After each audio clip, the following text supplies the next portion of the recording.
नमस्कार दोस्तों, आज की कहानी है समझ और सम्मान, सास बहू की नई शुरुआत। यह कहानी एक छोटे से गांव में रहने वाली सास बहू की है, जहां परिवार की परंपराएं और संस्कारों का बड़ा महत्व था। गांव के मध्य में स्थित एक पुराने मकान में रामदेई और उनकी बहू प्रीति रहती थी। रामदेई अपने 3 बेटों की माँ थी, जिनमें से सबसे बड़े बेटे श्याम की शादी प्रीति से हुई थी। प्रीति पढ़ी लिखी और आधुनिक विचारों वाली लड़की थी, जबकि रामदेई पुराने विचारों और रीति रिवाजों में विश्वास रखने वाली थी। प्रीति के गांव में आते ही सबको यह उम्मीद थी कि वह रामदेई की हर बात मानेगी, क्योंकि गांव में सास का एक विशेष स्थान होता है। शादी के बाद शुरू के कुछ दिनों तक सब कुछ ठीक चलता रहा, लेकिन जल्दी ही सास बहू के बीच के विचारों का अंतर टकराव का कारण बनने लगा। एक दिन सुबह की बात है, प्रीति ने घर के कामकाजों में हाथ बटाने के लिए मॉडर्न उपकरणों का इस्तेमाल करने का सुझाव दिया, जिससे काम जल्दी हो सके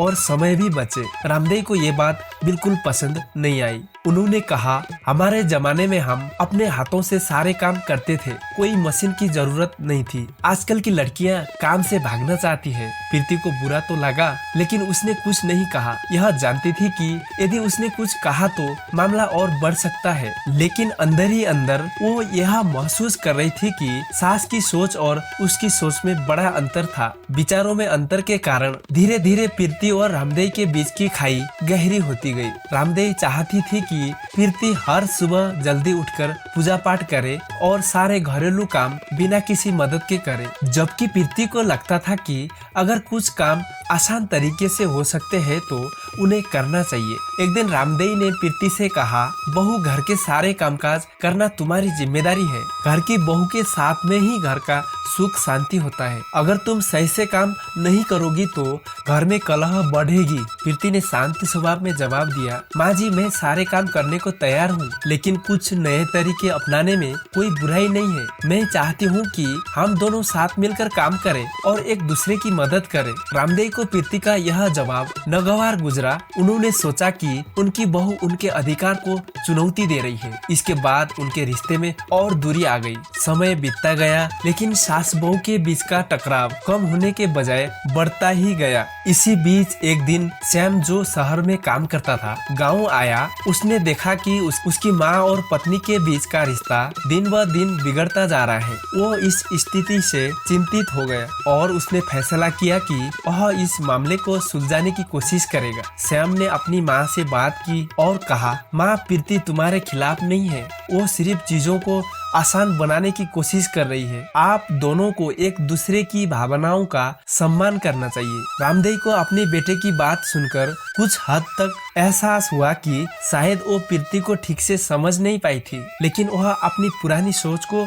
छोड़ने को तैयार नहीं थी। कुछ ही दिनों बाद गांव में एक बड़ा त्योहार आया। रामदेई ने सोचा कि इस मौके पर वह अपनी बहू को एक बार फिर से सिखाएगी कि कैसे पारंपरिक रीति रिवाजों का पालन किया जाता है। उन्होंने प्रीति से कहा, इस बार तुमको सारे काम मेरे तरीके से करने होंगे। यह त्योहार हमारे परिवार के लिए बहुत महत्वपूर्ण है। प्रीति ने भी यह सोच लिया था कि वह इस बार बिना किसी विरोध के सास की बात मानेगी। उसने पूरे मन से त्योहार की तैयारियां की।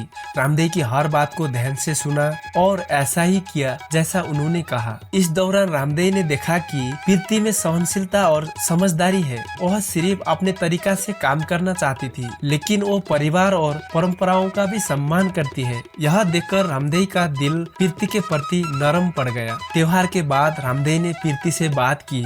उन्होंने कहा, प्रीति, मैंने देखा कि तुम मेरे कहे अनुसार सब कुछ कर रही थी, लेकिन साथ ही अपनी समझ और तरीके भी जोड़ रही थी। मुझे अब समझ में आया कि तुम्हारी सोच गलत नहीं है, बस थोड़ी अलग है। प्रीति ने भी यह मौका नहीं छोड़ा और कहा, माँ जी, मैं आपके अनुभव और परंपराओं का सम्मान करती हूँ। मैं चाहती हूँ कि हम दोनों मिलकर एक ऐसा रास्ता चुने जिसमें हम पुराने और नए दोनों तरीके को साथ लेकर चल सके। इस बातचीत के बाद दोनों के बीच के रिश्ते में एक नई शुरुआत हुई। अब ये एक दूसरे की भावनाओं का सम्मान करने लगी और साथ मिलकर काम करने लगी। समय के साथ प्रीति और रामदेई के बीच का रिश्ता और भी मजबूत हो गया। ये अब एक दूसरे की बातों को समझने लगी और अपनी सोच के बीच के अंतर को समझदारी से संभालने लगे। गांव में भी लोग अब सास बहू के इस नए रिश्ते की मिसाल देने लगे। रामदेव को अब समझ में आ गया था कि वक्त के साथ बदलाव आना जरूरी है और नई पीढ़ी के विचारों का सम्मान करना चाहिए। वही प्रीति ने भी पुरानी परंपराओं का सम्मान करना उतना ही जरूरी है जितना कि नए विचारों को अपनाना। यह कहानी हमें यह सिखाती है कि रिश्तों में तकरार चाहे जितने भी हो, यदि दोनों पक्ष एक दूसरे की भावनाओं और विचारों को समझे तो हर समस्या का समाधान मिल सकता है।